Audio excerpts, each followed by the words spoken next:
Fisiología Constanzo, capítulo 1. Fisiología celular. Entender las funciones de los sistemas orgánicos requiere un profundo conocimiento de los mecanismos celulares básicos. Aunque cada sistema orgánico tiene una función global diferente, todos parten de un conjunto común de principios fisiológicos. En este capítulo se presentan los siguientes principios básicos de la fisiología. Los líquidos corporales, con especial hincapié en las diferencias de composición del líquido intracelular, LIC, y el líquido extracelular, LEC. La creación de estas diferencias de concentración por procesos de transporte en las membranas celulares, el origen de la diferencia del potencial eléctrico a través de las membranas celulares, especialmente en células excitables como las del nervio y del músculo, la generación de potenciales de acción y su propagación en células excitables, la transmisión de información entre células a través de la sinapsis y el cometido de los neurotransmisores y los mecanismos que conectan los potenciales de acción a la contracción en las células musculares. Estos principios de fisiología celular forman un grupo de temas recurrentes e interrelacionados que, una vez comprendidos, pueden aplicarse e integrarse en la función de cada sistema orgánico. Volumen y composición de los líquidos corporales. Distribución del agua en los compartimentos de líquidos corporales. El agua constituye una proporción considerable del peso del cuerpo humano. La cantidad total de líquido o agua se llama agua corporal total y representa del 50 al 70% del peso corporal. Por ejemplo, un hombre de 70 kilos, cuya agua corporal representa el 65% de su peso, tiene 45,5 kilogramos o 45,5 litros de agua, teniendo en cuenta que un kilo de agua es igual a un litro de agua. En general, el agua corporal total es inversamente proporcional a la grasa corporal. Por tanto, el agua corporal representa un porcentaje mayor del peso cuando la grasa corporal es baja y un porcentaje menor cuando la grasa corporal es alta. Dado que las mujeres tienen un porcentaje mayor de tejido adiposo que los hombres, tienden a contener menos agua corporal. La distribución del agua en los compartimentos de los líquidos corporales se describe brevemente en este capítulo y con mayor detalle en el capítulo 6. El agua corporal total se distribuye en dos grandes compartimentos de líquidos corporales, el LIC y el LEC. El LIC, el líquido intracelular, está en el interior de las células y constituye 2/3 partes del agua corporal total. El LEC, el líquido extracelular, está en el exterior de las mismas y supone 1/3 parte del agua corporal total. El LIC y el LEC están separados por las membranas celulares. El LEC se divide a su vez en dos compartimentos, el plasma y el líquido intersticial. El plasma es el líquido que circula por los vasos sanguíneos y es el más pequeño de los dos subcompartimentos del LEC. El líquido intersticial es el líquido que realmente baña las células y el mayor de los dos subcompartimentos. El plasma y el líquido intersticial están separados por la pared capilar y este segundo es un ultrafiltrado del plasma formado mediante procesos de filtración a través de la pared capilar. Puesto que la pared capilar es prácticamente impermeable a moléculas grandes como las proteínas del plasma, el líquido intersticial contiene pocas proteínas o ninguna. En el capítulo 6 se presentará el método para calcular el volumen de los compartimentos de los líquidos corporales. Composición de los compartimentos de los líquidos corporales. La composición de los líquidos corporales no es uniforme. El LIC y el LEC tienen concentraciones muy diferentes de diversos solutos. También existen algunas diferencias predecibles en las concentraciones de solutos entre el plasma y el líquido intersticial, que son consecuencia de la exclusión de proteínas del líquido intersticial. Unidades para medir las concentraciones de solutos. Habitualmente, las cantidades de solutos se expresan en moles, equivalentes u osmoles. Asimismo, las concentraciones de solutos se expresan en moles por litro, equivalentes por litro u osmoles por litro. En las soluciones biológicas, las concentraciones de solutos suelen ser bastante bajas y se expresan en milimoles por litro, miliequivalentes por litro o miliosmoles por litro. Un mol son 6 por 10 a la 23 moléculas de una sustancia. Un milimol son 1 sobre 1000 o 10 a la menos 3 moles. Una concentración de glucosa de 1 milimol por litro tiene 1 por 10 a la menos 3 moles de glucosa en un litro de solución. Se usa un equivalente para describir la cantidad de soluto cargado, ionizado, y es el número de moles del soluto multiplicado por su valencia. Por ejemplo, un mol de cloruro potásico en solución se disocia en un equivalente de potasio, K, y en un equivalente de cloro, Cl. Asimismo, un mol de cloruro cálcico en solución se disocia en 2 equivalentes de calcio y 2 equivalentes de cloro. Por consiguiente, una concentración de calcio de 1 milimol por litro equivale a 2 miliequivalentes por litro. Un osmol es el número de partículas en las que se disocia un soluto en solución. La osmolaridad es la concentración de partículas en solución expresada en osmoles por litro. Si un soluto no se disocia en solución, como por ejemplo la glucosa, entonces su osmolaridad es igual a su molaridad. Si un soluto se disocia en más de una partícula en solución, como por ejemplo el cloruro de sodio, entonces su osmolaridad es igual a la molaridad multiplicada por el número de partículas en solución. Por ejemplo, una solución que contiene 1 milimol de cloruro de sodio es 2 miliosmoles por litro, porque el cloruro de sodio se disocia en 2 partículas. El pH es un término logarítmico que se utiliza para expresar la concentración de hidrógenos. Debido a que la concentración de hidrógenos de los líquidos corporales es muy baja, por ejemplo, 40 por 10 a la menos 9 equivalentes por litro, en sangre arterial se expresa de forma más práctica como un término logaritmo, el pH. El signo negativo significa que el pH disminuye a medida que aumenta la concentración de hidrógeno y el pH aumenta a medida que disminuye la concentración de hidrógeno. Por tanto, pH es igual al menos logaritmo de base 10 de la concentración de hidrógenos. Problema. 2 hombres, el sujeto A y el sujeto B, tienen trastornos que causan una producción excesiva de ácido en el organismo. Los análisis indican la acidez de la sangre del sujeto A en términos de hidrógenos, de concentración de hidrógenos, y la acidez de la sangre del sujeto B en términos de pH. El sujeto A tiene una concentración de hidrógenos arterial de 65 por 10 a la menos 9 equivalentes por litro y el B tiene un pH arterial de 7,3.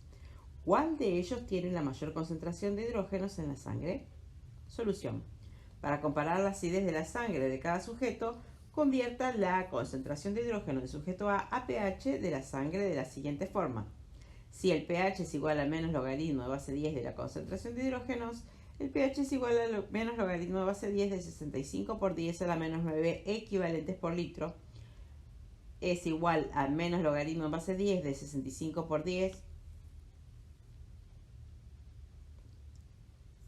¿Por qué?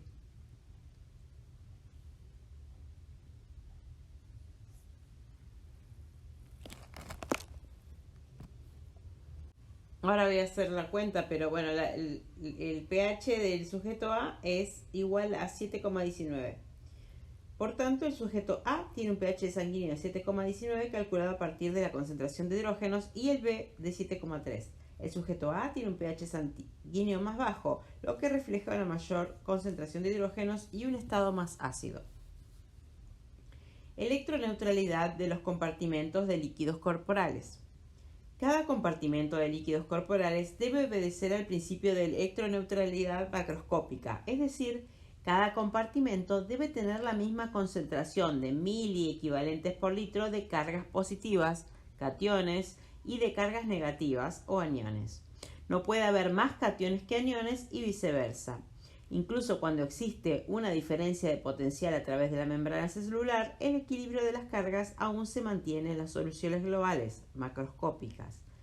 Debido a que las diferencias de potencial se crean por la separación de solo unas pocas cargas adyacentes a la membrana, esta pequeña separación de cargas no es suficiente para cambiar perceptiblemente las concentraciones globales.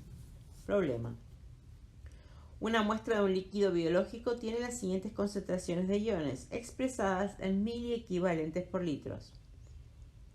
Cationes: sodio 140 miliequivalentes por litro, potasio 4 miliequivalentes por litro y calcio 2 miliequivalentes por litro. Aniones: cloro 110 miliequivalentes por litro,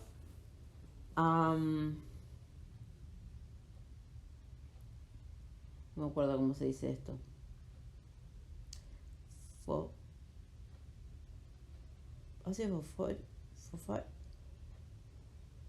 Bueno, HPO4, 6 miliequivalentes por litro. Proteínas, 0 miliequivalentes por litro. El laboratorio no pudo medir la concentración de bicarbonato. ¿Cuál debe ser la concentración de bicarbonato en miliequivalentes por litro? Solución. Debido a que todas las soluciones biológicas deben cumplir el principio de electroneutralidad, este líquido debe tener concentraciones iguales de aniones y cationes, es decir, concentraciones iguales de cargas positivas y negativas. Las concentraciones expresadas en miliequivalente por litro reflejan la concentración de carga. Como la concentración total de cationes es de 146 miliequivalentes por litro y la concentración total de aniones es de 116 miliequivalentes por litro, en realidad lo que se hace es sumar los cationes por un lado y los cationes por otro y la diferencia de ese resultado. La concentración total de aniones es de 116 miliequivalentes por litro. La concentración de bicarbonato debe ser de 30 miliequivalentes por litro. Composición de los líquidos intracelular y extracelular. Las composiciones del LIC y del LEC son notablemente diferentes, como se muestra en la tabla 1.1. El principal catión del LEC es el sodio y los aniones de equilibrio son cloro y bicarbonato. Los principales cationes del LIC son potasio y magnesio y los aniones de equilibrio son proteínas y fosfatos orgánicos. Otras diferencias significativas de composición afectan al calcio y al pH. Habitualmente el LIC tiene una concentración muy baja de calcio ionizado, igual a 10 a la menos 7 mol por litro, mientras que la concentración de calcio en el LEC es mayor, de aproximadamente 4 órdenes de magnitud. El LIC es más ácido, tiene un pH más bajo que el LEC. Por lo tanto, las sustancias que se encuentran en concentraciones altas en el LEC tienen concentraciones bajas en el LIC y viceversa. Sorprendentemente, dadas las diferencias de concentración de solutos individuales, la concentración total de solutos, la osmolaridad, es igual en el LIC y en el LEC. Esta equivalencia se consigue porque el agua fluye libremente a través de las membranas celulares. Cualquier diferencia transitoria de la osmolaridad que haya entre el LIC y el LEC se disipa rápidamente por el movimiento de agua hacia el interior o el exterior de las células para restablecer la equivalencia. La tabla 1.1 muestra la composiciones aproximadas de los líquidos intracelular y extracelular. En la primera columna tenemos a las sustancias y unidades, líquido extracelular en la segunda columna y líquido intracelular en la tercera columna. Sodio, expresado en miliequivalentes por litro, hay 140 miliequivalentes por litro en el compartimento extracelular y 14 en el intracelular. Potasio, hay 4 miliequivalentes por litro en el líquido extracelular y 120 en el intracelular. Calcio ionizado, 2,5 miliequivalentes por litro en el líquido extracelular y 1 por 10 a la menos 4 en el líquido intracelular. Y dice, el calcio total correspondiente en el líquido extracelular es de 5 miliequivalentes por litro o 10 miligramos por decilitro.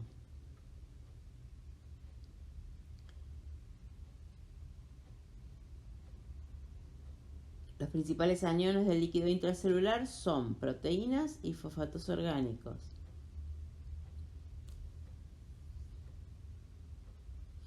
Y el cloro, hay 105 equivalentes por litro extracelular y 10 equivalentes por litro intracelular. Bicarbonato, 24 equivalentes por litro extracelular y 10 equivalentes por litro intracelular. pH. El pH es menos logaritmo de base 10 de la concentración de hidrógenos. Un pH de 7,4 corresponde a una concentración de hidrógenos de 40 por 10 a la menos 9 equivalentes por litro. El pH extracelular es de 7,4 y el intracelular es de 7,1. Es levemente más ácido en el interior de la célula. Y la osmolaridad, medida en miliosmoles por litro, es de 290 en ambos compartimentos. Creación de diferencias de concentración a través de las membranas celulares. Las diferencias de la concentración de solutos a través de las membranas celulares se crean y se mantienen mediante mecanismos de transporte con gasto de energía en las membranas celulares. El más conocido de estos mecanismos de transporte es la bomba sodio-potasio ATPasa, que transporta sodio del LIC al LEC y simultáneamente transporta potasio del LEC al LIC. Tanto el sodio como el potasio se transportan contra sus gradientes electroquímicos respectivos. Por tanto, se necesita una fuente de energía, el trifosfato de adenosina o ATP. La bomba sodio-potasio ATPasa se encarga de crear los grandes gradientes de concentración de sodio y potasio que producen a través de las membranas celulares, es decir, la baja concentración intracelular del sodio y la alta concentración intracelular del potasio. De forma parecida, la concentración intracelular de calcio se mantiene en un nivel mucho más bajo que la concentración extracelular de calcio. Esta diferencia de concentración se establece en parte por una bomba de calcio ATPasa de la membrana celular que bombea calcio en contra de su gradiente electroquímico, igual que la bomba de sodio-potasio. La bomba de calcio ATPasa utiliza ATP como fuente de energía directa. Además de los transportadores que utilizan directamente ATP, otros transportadores establecen diferencias de concentración a través de la membrana celular utilizando el gradiente de concentración transmembrana de sodio establecido por la bomba sodio-potasio ATPasa como fuente de energía.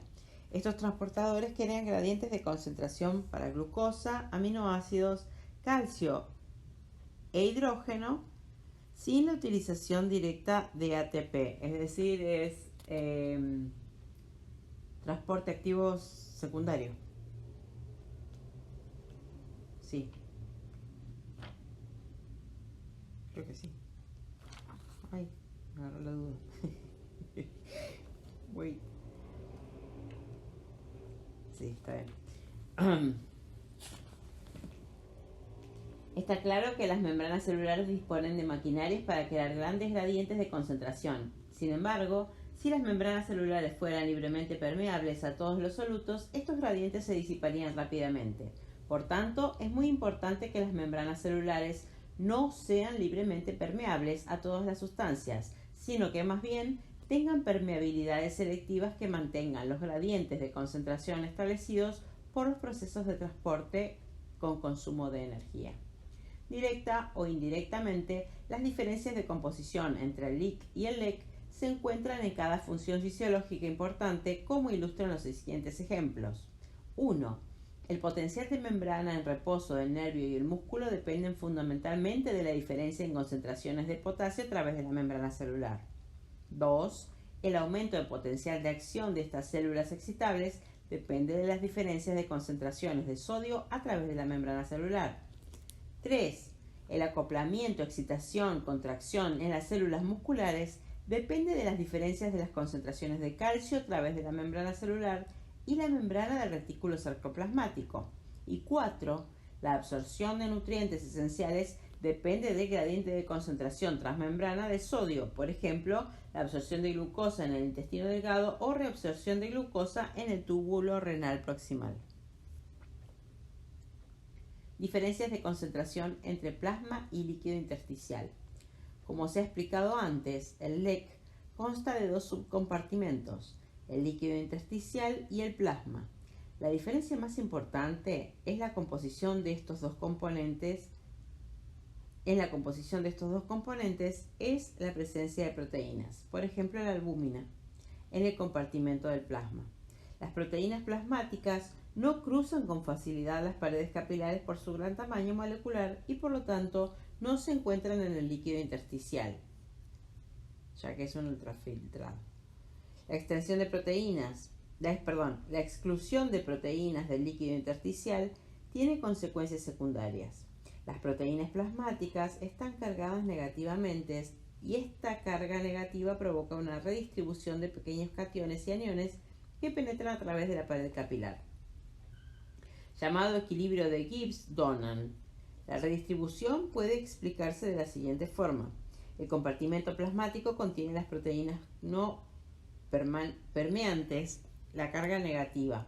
Para cumplir los requisitos de electroneutralidad, el compartimento plasmático debe tener una concentración ligeramente inferior de aniones pequeños, como por ejemplo el cloro, y ligeramente superior de cationes pequeños, por ejemplo el sodio y el potasio, que el líquido intersticial.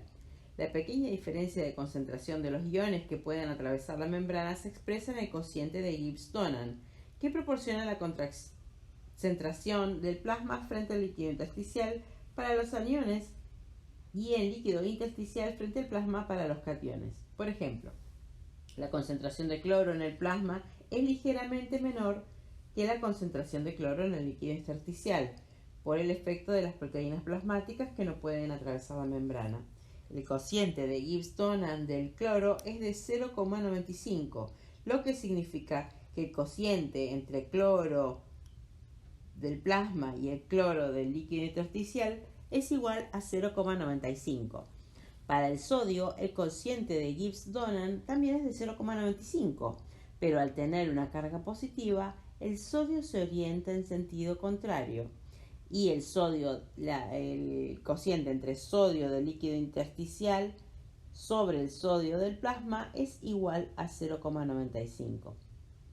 En general, estas pequeñas diferencias de concentración de cationes y aniones pequeños entre plasma y líquido intersticial se ignoran. Características de las membranas celulares. Las membranas celulares están compuestas principalmente por lípidos y proteínas. El componente lipídico consiste en fosfolípidos, colesterol y glucolípidos y es responsable de la alta permeabilidad de las membranas celulares a las sustancias liposolubles como dióxido de carbono, oxígeno, ácidos grasos y hormonas esteroideas. El componente lipídico de las membranas celulares también es responsable de la baja permeabilidad de las membranas celulares a sustancias hidrosolubles como iones, glucosa y aminoácidos. El componente proteico de la membrana consta de transportadores, enzimas, receptores hormonales, antígenos de superficie celular y canales de iones y agua. Componente fosfolipídico de las membranas celulares. Los fosfolípidos constan de un esqueleto de glicerol fosfatado o cabeza y dos colas de ácidos grasos. El esqueleto de glicerol es hidrofílico, es decir, soluble en agua, y las colas de ácidos grasos son hidrofóbicas, insolubles en agua. Por tanto, las moléculas de fosfolípidos tienen propiedades hidrofílicas e hidrofóbicas y se denominan anfipáticas. En una interfase aceite-agua, las moléculas de fosfolípidos forman una monocapa y se orientan de forma en que el esqueleto del glicerol se disuelve en la fase acuosa y las colas de ácidos grasos se disuelven en la fase oleosa. Las membranas celulares, en la figura 1.2b, Los fosfolípidos se orientan de forma en que las colas de ácidos grasos liposolubles se enfrentan entre sí y las cabezas de glicerol hidrosolubles se alejan entre sí, disolviéndose entre las soluciones acuosas del LIC y el LEC. Esta orientación crea una bicapa lipídica. Componente proteico de las membranas celulares. Las proteínas de las membranas celulares pueden ser integrales o periféricas. La distribución de proteínas de una bicapa fosfolipídica se ilustra en el modelo de mosaico fluido mostrado en la figura 1.3, donde muestra las diferencias entre una proteína periférica, una proteína integral o un canal iónico o regulado dentro de la bicapa lipídica. Las proteínas integrales de membrana están incrustadas y ancladas a la membrana celular por interacciones hidrofóbicas.